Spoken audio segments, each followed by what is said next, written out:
شروع اللہ کا نام لے کر جو بڑا مہربان نہایت رحم والا ہے۔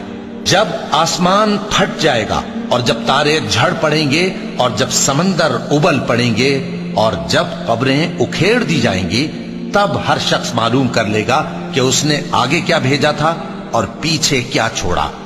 اے انسان، تجھ کو اپنے رب کریم کے بارے میں کس چیز نے دھوکہ دیا؟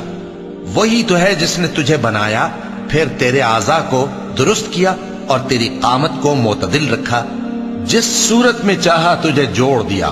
مگر افسوس تم لوگ جزا کو جھٹلاتے ہو، حالانکہ تم پر نگہبان مقرر ہیں، یعنی معزز کاتبین۔ جو کچھ تم کرتے ہو وہ اسے جانتے ہیں۔ بے شک نیکوکار نعمتوں کی بہشت میں ہوں گے اور بدکردار دوزخ میں، یعنی جزا کے دن اس میں داخل ہوں گے اور اس سے چھپ نہیں سکیں گے۔ اور تمہیں کیا معلوم کہ جزا کا دن کیسا ہے؟